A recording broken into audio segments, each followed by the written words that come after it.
ada yang ngintip dari bawah. Istirahat itu mereka tuh seakan-akan kayak nyuruh kita ayo lanjut itu sore gitu.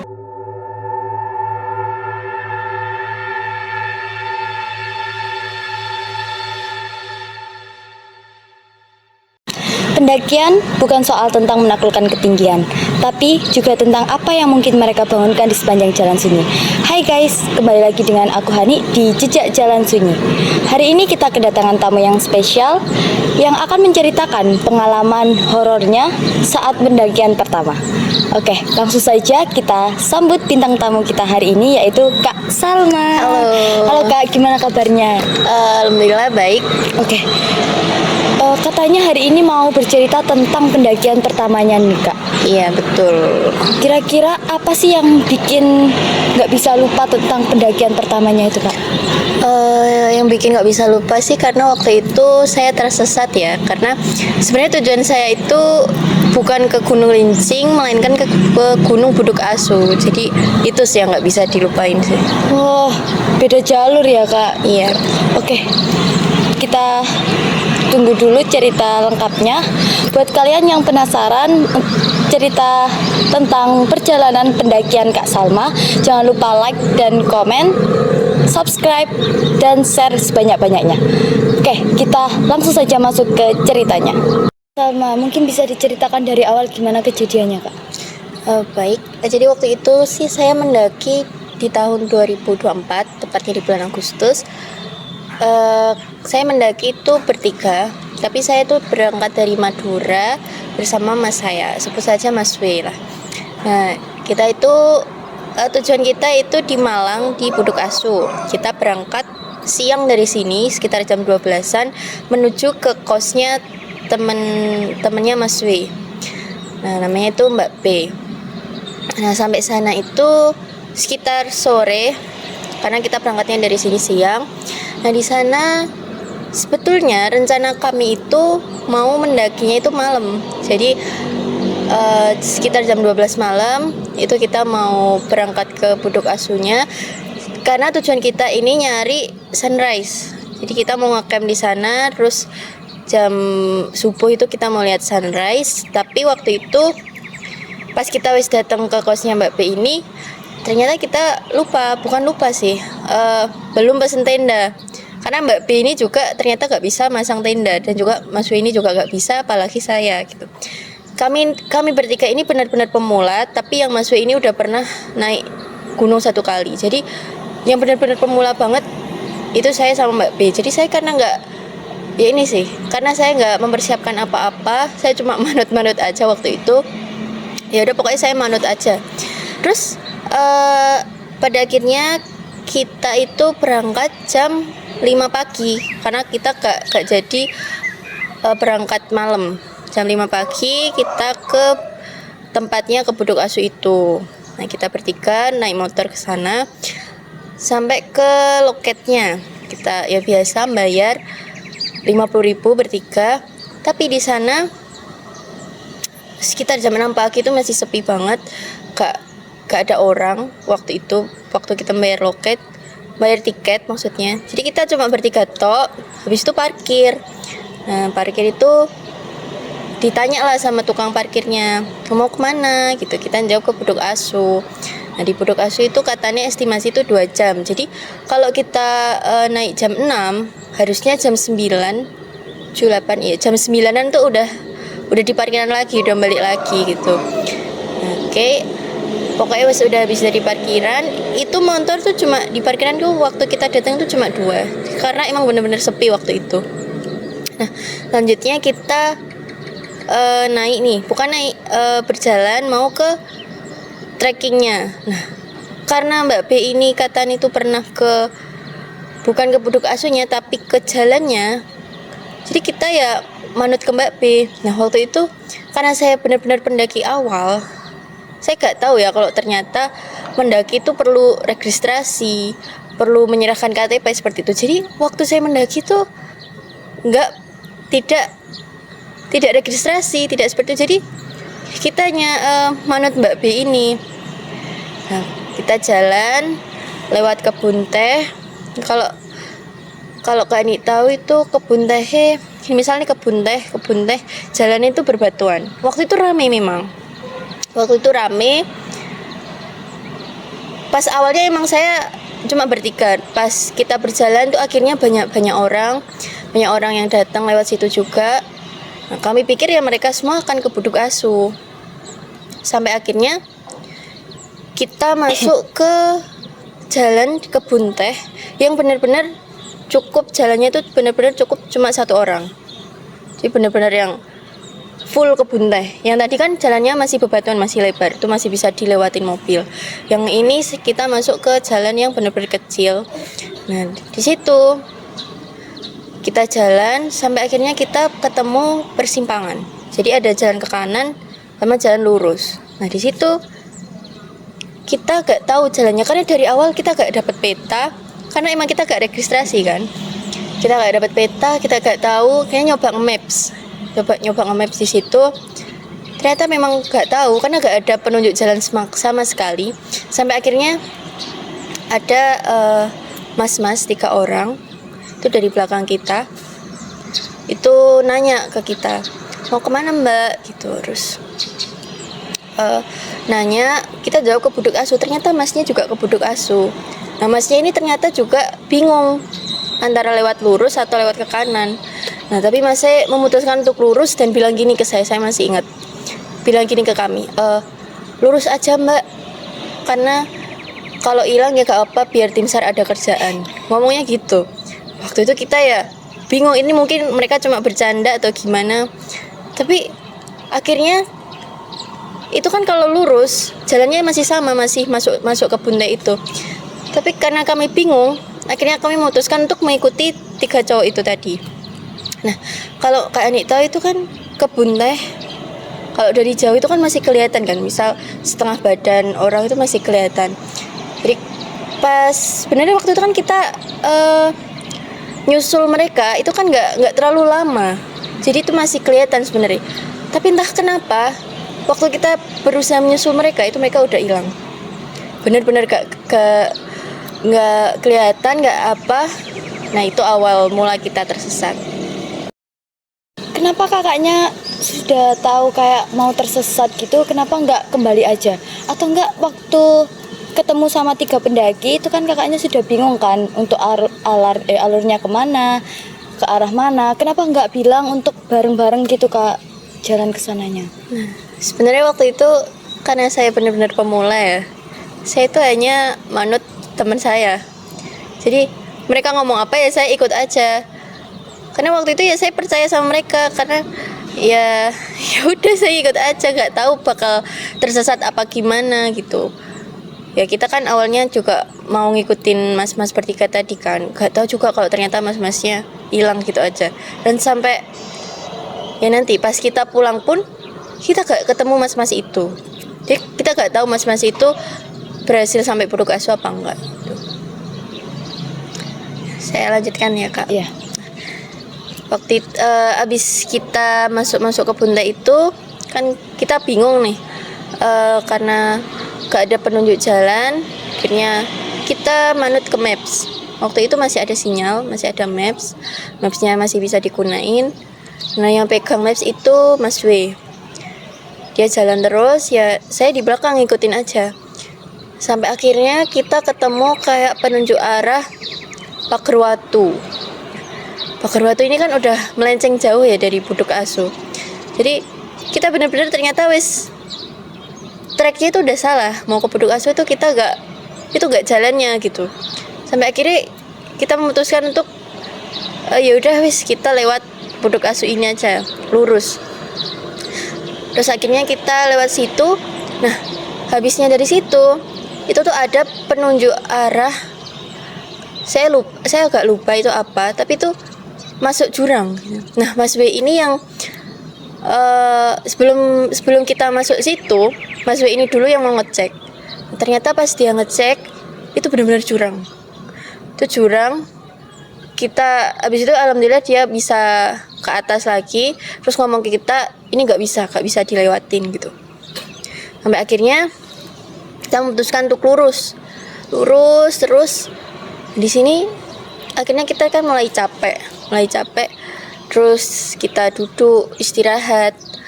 Oh ya, waktu saya mendaki ini itu saya cuman bawa air tanggung itu satu, Pocari satu, sama jajan coklat. Terus Mas W itu ya sama kayak saya, Pocari satu, jajan coklat, sama air tanggung satu. Yang Mbak B ini bawa air satu di tumbler gitu agak banyak, terus bawa roti juga. Nah waktu itu ya hanya itu persediaan kami. Karena saya pertama kali mendaki, saya kan merasa lelah banget itu. Jadi air itu saya habiskan. Bukan saya habiskan, maksudnya saya tuh minum tuh banyak banget gitu loh. Gak tahu kalau perjalanannya tuh ternyata masih jauh. Sampai akhirnya itu waktu kita istirahat, tiba-tiba tuh ada rombongan datang. Mereka itu pakaiannya tuh lengkap, hydropack, terus ada airnya gitu. Mereka tuh benar-benar lengkap, kayak wes siap banget gitu. Sepatunya juga. Nah ini kesalahan kita juga, karena saya ini saya benar-benar pemula, saya nggak belajar tentang mendaki, tentang kebutuhan apa ketika mendaki. Itu saya bawa sepatunya itu sepatu buat model gitu loh. Jadi saya tidak mendukung untuk naik gunung. Kemudian ya saya cuman bawa jaket tipis seperti itu, bawa pakai legging tuh. Jadi waktu itu ya kesalahan saya. Lalu ketika kita ketemu rombongan itu, bertanyalah kita ke rombongan mereka itu mau kemana. Ternyata mereka mau ke Gunung Lincing. Nah karena kami bertiga bingung, mereka ketika nanya ke kita mau kemana, akhirnya kita juga jawab ke Gunung Lincing. Karena tujuan kita ngikutin mereka supaya intinya bisa nggak tersesat lah. Karena ada temennya, yaudah kita ngikut aja. Padahal Gunung Lincing itu sekitar 1800-an, 1800 mdpl. Dan waktu itu kan saya benar-benar sangat pemula kan, saya nggak tahu. Jadi waktu itu ya wis lah, gas aja daripada tersesat di situ-situ aja. Jadi kita ngikutin mereka. Jadi ketika kita ngikutin mereka, ini jalurnya itu masuk ke hutan yang cukup rapat. Nah, kami bertiga ternyata tidak bisa mengejar rombongan mereka. Nah, mereka sangat-sangat cepat. Dan di sini juga kami ditinggal. Ya, kami ditinggal, mereka sangat cepat. Kami apalagi waktu itu hutannya cukup rapat kan. Nah itu saya mulai ketakutan. Sampai akhirnya di perjalanan itu banyak suara-suara hewan yang buat kami takut. Jadi ada satu momen itu saya dengar suara macan. Suara macannya itu kayak agak jauh, kayak bergema gitu. Tapi itu saya yakin banget suara macan. Tapi Mas W ini ngomong itu bukan suara macan, itu suara kayu gitu. Saya tuh di situ tuh benar-benar takut banget. Dalam pikiran saya tuh harus kemana kalau ada macan gitu. Saya mikir kalau saya naik pohon kan macan juga bisa naik pohon. Kalau langsung makan saya tuh gimana waktu itu. Tapi Mas W itu selalu meyakinkan kami kalau itu bukan suara macan, itu suara kayu gitu. Kami terus jalan itu jalannya itu benar-benar menanjak banget di hutan itu. Agak gelap, terus ya waktu itu sangat takut ya. Terus kami berdua, saya dan Mbak B ini kan sangat-sangat capek. Akhirnya kami memutuskan untuk istirahat sebentar. Mas W ini berlari untuk mengejar rombongan tadi karena kami takut ya karena ada suara macan itu. Kami takut, Mas W ini coba berlari untuk mengejar rombongan tadi. Ternyata gak kekejar. Rombongan tadi tuh benar-benar cepet banget. Terus Mas W balik lagi, terus minta, ayo terus gitu. Sampai akhirnya dari belakang itu ada rombongan lagi. Nah di situ saya ngomong, Mas, jangan ini, minta tolong barengin kita gitu. Kira kita dibarengi, alhamdulillah selamat sampai keluar hutan. Nah, perlu diketahui kalau pas di hutan itu ternyata hewannya tuh banyak, ada burung, ada apa itu namanya, monyet. Nah, waktu itu kan saya juga takut ya sama monyet kalau ngambilin itu, tapi ternyata emang ada monyet waktu itu. Nah, kita akhirnya berhasil keluar hutan, sampailah kita ke Pagar Watu. Terus sampai di Pagar Watu itu masih sama pendaki 2 orang itu tadi Kak? Iya, masih. Mereka juga foto-foto di sana. Kita juga foto-foto, minta tolong fotoin juga. Karena di sana juga pemandangannya bagus banget. Nah, habisnya dari situ, ternyata para pendaki itu mau lanjut ke Bukit Lincing. Nah, waktu itu kita bertiga tuh bingung. Mau lanjut nggak gitu. Karena emang tinggi banget kan gunungnya. Apalagi saya pemula kan waktu itu. Jadi mau balik itu kan otomatis kita mikirnya kalau mau balik lewat jalan yang tadi kan, lewat jalur yang tadi kan. Jangan di situ ada macan. Ini saya tuh benar-benar waktu itu pas mau pulang balik situ, pas itu sempat ada kepikiran Mas Wi ngajak mau pulang aja gitu. Karena wis capek kan. Tapi saya gak mau lewat situ karena tadi ada suara macan itu. Saya benar-benar gak mau. Akhirnya kita memutuskan untuk lanjut ikut mereka ke Gunung Lincing. Nah, ke Gunung Lincing kita ngikut mereka, tapi mereka tuh pas jalan ke Gunung Lincing itu kita pisah. Jadi ya udah itu tinggal kita bertiga. Kok bisa pisah Kak? Ya, mereka cepet. Oh.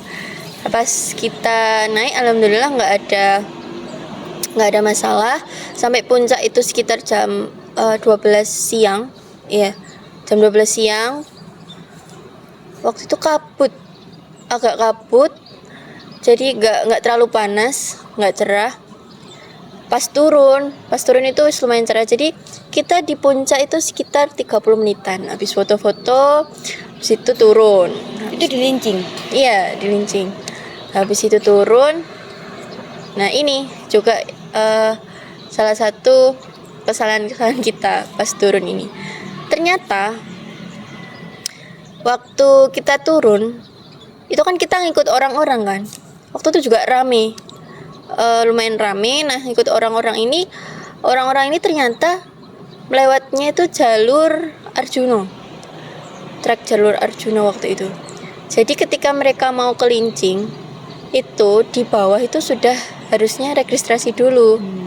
Jadi udah ada base campnya, udah ada jalurnya, emang lewat situ kalau mau ke Lincing. Sedangkan saya kan tadi kan tersesat di awal, kayak kalau mau ke Lincing harusnya tuh lewat yang trek sana. Saya kan malah yang sini, yang harus lewat Pagar Watu dulu itu. Karena emang tujuan saya kan awalnya nggak ke Lincing kan. Tuh. Terus pas kita pulang ikutin mereka, itu nggak ada masalah. Sampai akhirnya kita kehabisan air. Karena wes waktu itu airnya kita tuh habis, benar-benar habis. Dan kita minta air ke beberapa pendaki lain. Alhamdulillah mereka mau ngasih. Habis itu yang kita heran itu para pendaki yang ke Lincing itu membawa airnya itu yang ukuran 1,5 liter itu loh. Jadi mereka bawa dua gini, bawa carrier per juga. Orang. Iya, per orang. Terus saya tuh sempat nanya juga ke pendaki bahwa syaratnya naik Lincing itu emang bawa airnya tuh 2 itu. Dan saya tuh berpikir, oh emang kita salah gitu. Kita tuh bawanya cuman yang saya sebutkan tadi, cuma air tanggung itu, Pokari gitu. Kan kurang kan. Jadi ya jangan ditiru gitu, kalau mau mendaki. Terus waktu kita turun ngikutin mereka sekitar jam 3-an atau jam 4 gitu, kita sampai lagi ke kebun teh yang saya bilang Yang awal tadi? yang jalannya batu-batu. Nah, itu mirip itu, tapi saya nggak tahu ya itu jalan yang awal tadi saya lewatin atau enggak. Jadi kita keluar lagi ke jalan batu-batu itu yang sampingnya ada kebun teh. Di situ karena kami bertiga ini tidak registrasi di awal. Lalu kalau kita keluar ikutin orang-orang itu, orang-orang yang tadi naik dari Lincing kan jalurnya emang situ. Nah, kalau kita keluar dari situ takutnya kita dimarahin karena nggak registrasi. Terus habis itu kita juga parkir itu beda gitu loh, jauh.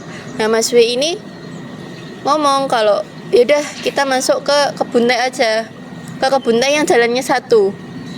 Kan tadi kan yang batu itu bisa dilewatin mobil kan, kita tuh belok kanan. Berdasarkan maps yang dibawa Mas W itu lewat jalan kebun teh itu. Di situ posisinya air kita udah benar-benar habis. Lewat situ saya tuh waktu itu ya kayak bingung ya, saya cuma manut-manut aja. Kayaknya sekitar jam 3-an lah, jam 3-an kita belok kanan di situ. Terus istirahat sebentar karena Mas W ini mau pipis. Nah, Mas W ini cerita sih pas waktu udah di bawah, dia tuh Mas W cerita kalau ketika dia pipis kan dimasukin botol itu tuh ada yang ngintip dari bawah. Siapa itu Kak? Ya kayak mata gitu loh, kayak mata ngelihat dia. Terus tapi dia wis ngomong bismillah sih, dia ceritanya udah ngomong bismillah kayak mau pipis, udah permisi gitu. Tapi tetap waktu itu ada yang ngintip. Terus ya udah dia menghiraukan itu. Itu perasaan atau emang lihat langsung Mas W-nya? Mungkin perasaan sih, perasaan, tapi ya nggak tahu juga. Tapi waktu itu dia ceritanya gitu. Nah terus akhirnya kan kita lanjut nih perjalanan. Sebenarnya itu kaki saya tuh wis gak kuat dan haus juga gak kuat karena kita wis menempuh perjalanan berapa jam ya. Kita jalan terus itu dari jam 6 kan, dari jam 6 sampai jam 3 gitu. Padahal kita estimasinya tadi naik buduk asuh 2 jam aja, 3 jam. Di jam 9 tuh harusnya wis sampai bawah. Nah akhirnya kita masuk lagi ke kebun teh itu, jalan terus. Itu sebenarnya aku juga kuat, banyak istirahatnya. Tapi pas anehnya setiap kita istirahat itu pasti ada lebah. Itu lebah itu benar-benar lingkar kita. Ada 2-3 lebah. Jadi pas kita istirahat itu mereka tuh seakan-akan kayak nyuruh kita ayo lanjut itu sore gitu. Terus itu jadi pas perjalanan ke kebun teh itu yang lumayan horor. Jadi gini Kak Ani, waktu kita perjalanan situ Mas W itu ngomong kalau ternyata ini tuh treknya Arjuna. Kita sempat ada penunjuk jalan, kita tuh gak tahu ya itu ada di mana. Kita sempat masuk ke treknya Arjuna. Jadi kayak kok jadi gini, kok jadi kesini gitu, bingung. Sampai akhirnya kita wis jalan aja ngikutin maps. Sampai akhirnya nggak ngelewatin kebun teh aja. Jadi tuh kita sempat ngelewatin kayak hutan, benar-benar tertutup banget hutan nih. Kayak padahal itu masih sore kan, tapi itu wis kayak gelap. Nah lewat situ tuh Mas W kayak ngomong gini, ayat kursi terus gitu. Karena waktu itu bener-bener wis sore banget, terus keadaannya itu kayak mencekam banget. Saya tuh juga takut, kayak hawanya itu hawa panas gitu loh pas lewat situ. Terus habis itu pas keluar dari hutan itu masuk kebun teh lagi. Berarti kebun teh dulu, hutan, terus kebun teh lagi. Tapi kan tadi harusnya deket kan sama tempat registrasi. Kalau belok dikit harusnya udah keluar guys. Itu kok makin jauh. Iya ini makin jauh. Karena ya itu kita nurut Mas W, belok ke kebun teh lagi. Karena Mas W ini ngomong kalau sama aja nanti kita lewat sini juga gitu. Jadi saya cuma manut aja waktu itu. Emang di mapsnya berapa menit harusnya Kak? Di mapsnya itu sekitar 3 jam. 3 jam itu harus saya wis. Kalau menitnya saya lupa ya. Tapi waktu itu sih pas kita jalan itu kayak tinggal 2 jam, tinggal 3 jam gitu buat sampai ke bawah. Nah terus sampailah kita ke habisnya hutan itu. Kita kan lewat ke kebun teh ya. Di kebun teh itu tiba-tiba ada rumah. Bukan tiba-tiba sih. Jadi Mbak B ini ngomong, kok bisa ada rumah di tengah-tengah kebun teh. Jadi kalau Kak Ani tahu kan kebun teh itu kayak kotak-kotak gitu kan. Bener-bener kebun teh semua. Tiba-tiba di tengah-tengah itu ada hutan, ada rumah. Terus Mbak B ini ngomong nyeletuk kayak, kok ada rumah sih di sini gitu. Pas kita lewat situ, kok bisa ada rumah gitu. Ya saya lihat sih emang lihat rumah itu. Ya emang, oh gitu kan. Emang ada rumah, beneran rumah gitu. Ya udah kita hiraukan, terus kita jalan lagi. Kita jalan, terus Mas W ini kan paling belakang posisinya. Jadi saya tengah, Mbak B depan, Mas W belakang. Jadi kita bertiga gitu. Mas W ini ngomong ke Mbak B kayak itu ada kayak suatu bangunan gitu. Ngomong Mas W ini, B, itu di depan ada yang jualan air. Itu loh rame, ada yang jualan air. Sana aja kan Mbak P yang posisinya kan dia di depan kan. Akhirnya dia ke situ, pas kita sampai ke bangunan itu ternyata itu kosong. Padahal Mas Wi itu awalnya ngelihatnya ada yang jualan di situ, padahal di situ kosong. Tapi kakaknya lihat? Enggak, saya enggak kelihat sih. Mas Wi aja yang lihat. Jadi kita tuh jaraknya tuh agak jauh kan. Dari Mbak P, saya, Mas Wi. Nah, Mbak P itu wis sampai sini. Jadi ini ada bangunannya. Terus dia teriak dari belakang. Teriak dari belakang, ngelihatnya di bangunan ini tuh ada yang jualan Kayak warung gitu. ada yang jualan air. Karena posisinya waktu itu kita kan wis dehidrasi kan, atau itu cuman Mas W ini pengen air sampai ngomong gitu, ya gak tahu juga. Jadi pas kita sama-sama sampai sana ternyata tuh bangunannya kosong. Terus itu keanehan yang... Tapi ada bangunannya asli apa enggak? Ada bangunannya. Jadi bangunannya kayak pokoknya ada tutupnya gitu, tapi yang sini tuh kosong semua. Terus kita lanjut jalan terus. Pas kalau kita istirahat ya kayak tadi ada lebah yang ngelingkarin kita. Itu masih di kebun teh? Itu masih di kebun teh. Masih di kebun teh. Terus ada keanehan lagi. Jadi ini tukar tempat. Jadi Mbak P yang belakang, saya tengah, Mas W depan. Nah, Mbak B ini ngomong kayak nyeletuk, kayak ngomong ada yang nyuara di sebelah dia. Suaranya tuh kayak suara cowok heng gitu loh. Tapi kayak suara cowok. Terus Mbak B ini langsung teriak kan. Langsung manggil Mas W ini, dia takut. Terus akhirnya dia ke depan. Nah, saya kan juga takut. Akhirnya Mas W ini Mas W belakang, Mbak B tengah, saya depan. Nah, ketika saya ke depan, saya itu kan nengok belakang. Saya nengok belakang, itu posisinya Mas W belakang, Mbak B tengah, saya. Itu belakang Mas W, itu ada item-item. Jadi dia itu kayak, kita kan jalannya itu kan bertiga ini sejajar gini. Bertiga, terus belakangnya Mas W, itu ada yang ngikutin kita. Jadi sama-sama bawa kayu. Jadi kan waktu itu kita nggak tahu ada apa itu namanya, saya lupa, pokoknya pegangan, iya trekking pole betul. Jadi waktu itu kita nggak tahu ya kalau ada trekking pole. Jadi bawanya kayunya juga dapat dari gunung, dari perjalanan itu. Jadi kita bawa kayu. Nah yang orang hitam-hitam tadi itu juga bawa kayu. Jadi kayak bawa tas gitu juga. Tapi terus yang lihat ternyata saya tok. Waktu saya nanya ke Mbak B sama Mas W, mereka gak ngeliat. Itu wujudnya kayak manusia gitu kak, jalan apa cuma jalan bayangan? Ikutin kita. Tapi itu hitam tok. Saya nggak ngelihat yang pasti ya, karena saya kan takut waktu itu. Jadi saya langsung arah depan terus. Jadi saya nggak berani ke belakang. Jadi saya minta yang saya depan terus gitu.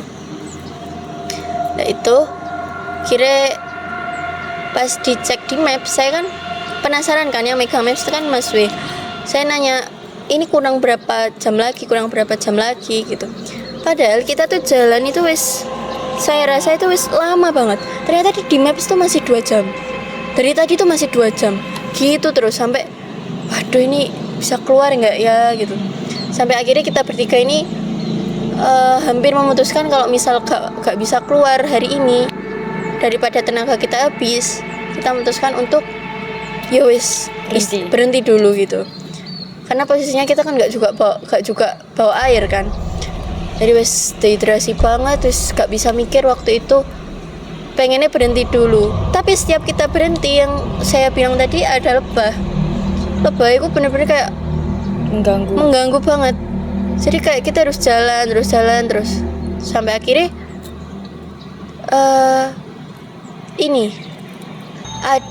kita tuh ketemu ada orang yang naik trail. Nah, tapi tuh beneran kayak melengos aja gitu loh. Kita mau manggil yuk gak bisa karena dia cepet. Bener-bener nggak ngelihat kita itu. Terus habis itu kita ketemu kayak tempat mata air. Tapi tempat mata air itu kayak wis dikunci. Habis itu saya ketemu sama orang. Nah saya tuh manggil. Itu saya beneran manggil mas-mas itu. Tapi mas-mas itu nggak noleh, nggak ngerespon. Dan ternyata Mas Wi sama Mbak Pi pun juga nggak dengar saya manggil. Tapi mereka ngelihat mas-mas itu. Dan mereka pun juga nggak manggil mas-mas. Jadi cuma saya yang manggil. Tapi Mbak Pi, Mas Wi ini nggak dengar saya manggil mas-mas yang di mata air itu. Jadi Masnya sendirian. Dia juga naik motor waktu itu. Berarti itu jalurnya bisa dinaikin jalur motor. Iya, yang itu bisa dinaikin motor. Jadi saya kurang tahu juga ya. Tapi itu kayaknya orang sih, cuman waktu saya manggil kok nggak dengar orangnya gitu. Akhirnya kita jalan terus sampai akhirnya alhamdulillah kita berhasil keluar dari kebun teh itu. Jadi akhirnya kita nemu jalan aspal. Itu sekitar jam maghrib. Itu wis maghrib kita nemu jalan aspal sampai bawah, sampai parkiran. Itu kita dimarahin sama tukang parkirnya karena tukang parkir ini ngomong kalau misal kita kan awalnya tadi izinnya mau TikTok kan di loket itu. Tukang parkirnya juga ngomong kalau kita mau TikTok. Kalau mau TikTok itu batasnya jam 4 sore itu sudah sampai bawah. Tuh. Jadi kalau misal ngecamp, bilang ngecamp. Kalau mau TikTok jam 4 sore itu harus wis di bawah, wis pulang gitu. Jadi gak ada parkiran motor lagi, udah ditutup parkirannya. Nah, karena waktu itu kita sampai bawah itu sampai maghrib. Parkirannya udah ditutup, orang-orang itu pada berkerumun di 2 motor kita itu. Terus waktu kita sampai itu mereka ya nadanya agak marah-marah lah.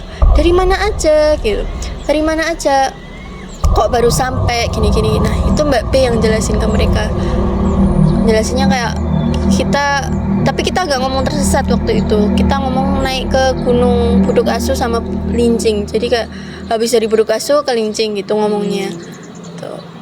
Makanya waktu itu ya agak marah-marah mereka itu sih.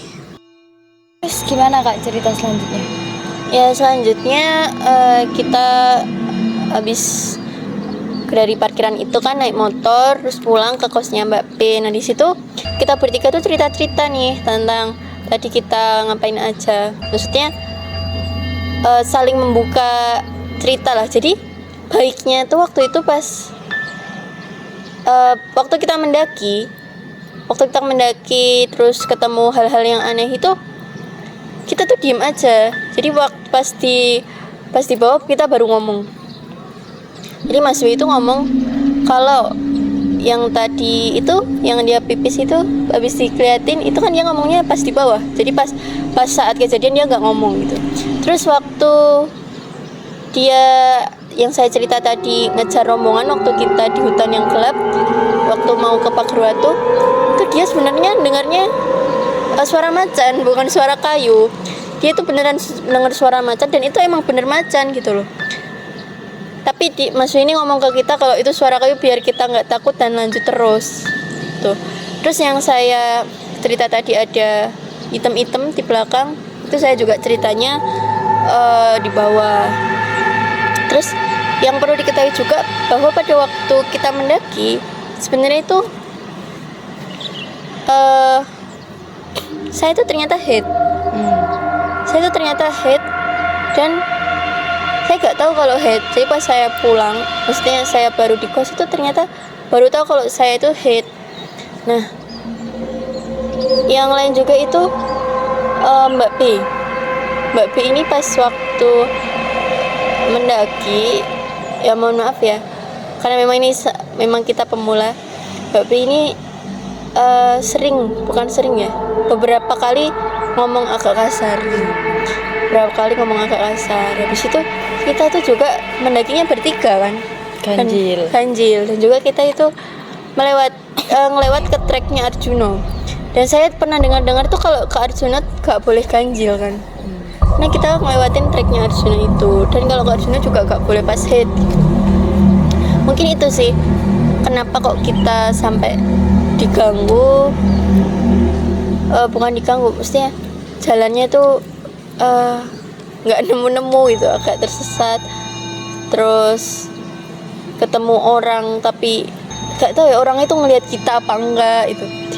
Yang waktu itu saya ngeliat di mata air, terus ya udah itu aja. Trauma nggak kak untuk mendaki lagi? Enggak, jadi habis karena seru ya mendaki itu. Dari kejadian itu saya belajar ternyata untuk mendaki itu perlu persiapan yang matang banget. Jadi yang dipakai itu juga logistiknya juga harus lengkap seperti itu. Karena waktu itu saya kan bawanya cuman asal-asalan, dan juga yaudahlah gas aja, mau mendaki gas aja gitu. Padahal nggak gitu harusnya. Oh ya, sebenarnya 1 minggu habis itu saya tuh berencana buat ke Penanggungan. 1 minggu dari situ saya berencana ke Penanggungan. Saya sama Mas W juga itu dari Madura naik motor. Nah sampai Sidoarjo saya tuh ditabrak motor. Jadi waktu itu kita gak jadi ke Penanggungan. Ya gak tahu ya kenapa, mungkin emang belum boleh ya. Sekarang udah sering buat daki lagi? Iya, kemarin aja, Kak?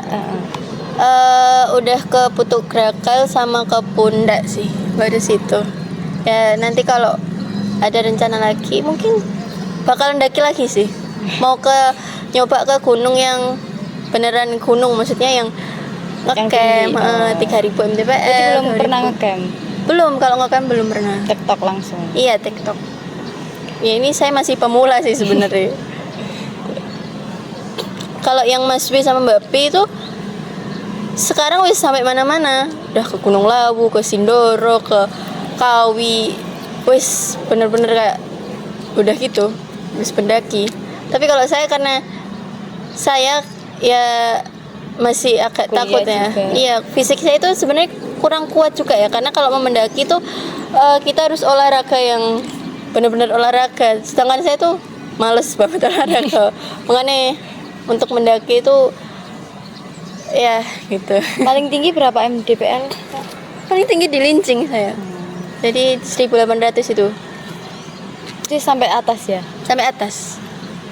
Itu pertama kalinya saya mendaki dan ngelihat pemandangan bawah, wah ternyata bagus banget itu. Makanya pengen nyoba lagi. Mungkin ada pesan buat para pendaki pemula, Kak? Oke. Jadi menurut saya kalau kalian mendaki itu betul-betul perlu persiapan yang matang. Apa aja yang disiapin, kalau bisa kalian bawa temen yang udah pendaki gitu. Jadi kalau kalian pemula, jangan sama-sama pemula semua kalau mendaki. Jadi harus ada temen yang benar-benar udah pro gitulah, bukan pro juga, mesti wis tau lah kalau mendaki itu butuh apa aja gitu. Jangan sama-sama pemula semua. Terus izin orang tua itu juga penting. Habis itu kalau cewek ya pas mendaki kalau bisa jangan pas haid gitu. Jadi sebenarnya ya itu aja sih. Jangan juga pas mendaki itu kita jaga bicara kita, hati kita, itu aja. Oke. Terima kasih ya Kak udah mau mampir di podcast ini dan bercerita tentang pengalamannya. Seru banget ya teman-teman. Untuk kalian yang mungkin mau mengirimkan ceritanya, boleh langsung di Jejak Langkah Sunyi. Oke, itu saja podcast hari ini. Terima kasih untuk yang sudah menonton. Sampai jumpa.